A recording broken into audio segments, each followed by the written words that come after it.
Remember a while back in our World War II special, we told you 2016 would be the revival of World War II shooters? Well, it is definitely happening today. We're taking a very special look at Days of War coming to PC, PS4, and Xbox One. Hello there, my fellow Oprworld gamers. What's up? It's Robbie with Oprworld Games, and I am joined by my twin bro, Ryan. Hey guys, we're hoping you're having a very swell day over there. Swell indeed. So what in the world is Days of War, you ask? Well, damn good question, soldier.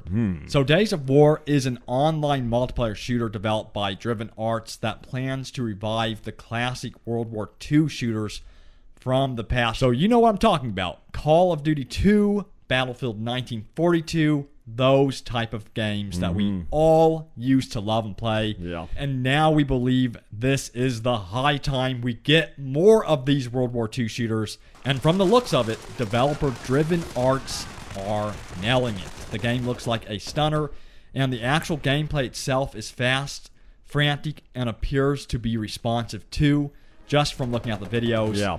And it's also going to support modding in a big way, which was very surprising. Yeah. And we're going to have more on that later.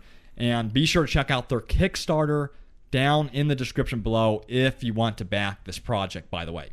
But you know, you're looking at the footage and you're asking yourself, how does it look this good? Well, that is because it's running on the Unreal Engine 4. Unreal Engine 4. Yes, and if Call of Duty 2 was a thing today, we'd imagine it looking and playing like this. And I think that's what they're going for. Oh man, I loved Call of Duty 2. Absolutely loved it. It's one of our favorite shooters, of course.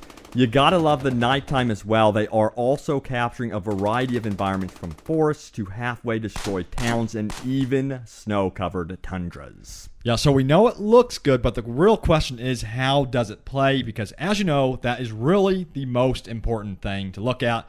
And it's being described as fast-paced, competitive action without kill streaks, wall jumps, and drone strikes ordered from iPads. You can expect game modes like Domination, Capture the Flag, Search and Destroy, and one of my favorites, Deathmatch. Yeah, keep it simple. So you won't have to worry about overpowered vehicles. They are definitely going after that Call of Duty feel, which we love. I just remember playing Call of Duty 2 like non-stop. And I remember at the beginning of Call of Duty 2, there were those connection issues.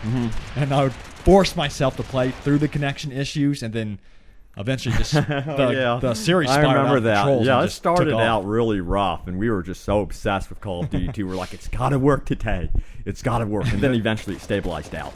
But Days of War is also going to be a class-based game, so you'll be able to play in a role on the battlefield. There are 6 classes per team, including Rifleman, Assault, Support, Machine Gunner, Sniper, and Rocket. They each have their own weaknesses and strengths as well. This definitely seems to be where a lot of FPS games are taking their gameplay. If you look at Rainbow Six Siege, for example, it has worked very well for that game for its online competitive play too. But what excites us even more is post-launch content, because hopefully there's going to be a huge modding community since modding is allowed. Modders will be working on custom map creations with their own custom modes and dedicated hosting tools. You can pretty much fine-tune the game how you want it to be. And if you compare it to Call of Duty 2, that did not have that at all. Yeah. So the possibilities, the different levels that people can come up with, it's going to be crazy. Yeah, that's going to be really nice. A lot of these indie games that are coming out on Steam and Early Access are really going after the modding community. And one that I remember that took off was Ark Survival Evolved, because they added a ton of modding tools.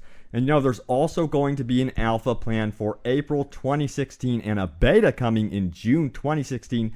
So it seems they are very serious about making this a working game at launch. Steam Early Access will be happening in August of 2016, by the way, and the full game release for all platforms will be happening in December 2016. Yep, again, it is coming to the PS4 and Xbox One on launch day, as well as the PC.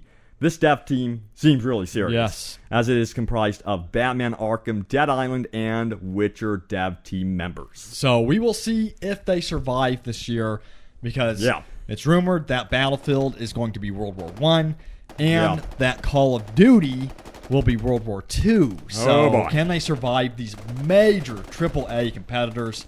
That's the real question. You know, I want to see a game that goes back to the roots of Call of Duty 2. Yeah. And if they're really going to deliver that type of experience, count me in. And it's going to be nice to have no kill streaks, you know. Go back to the days where you don't have to worry about some automated missile or drone or something killing you. That's going to be pretty sweet, so I'm really looking forward to that. So guys, stay tuned here to Overworld Games for more Days of War. Thanks guys for watching, and see you next time.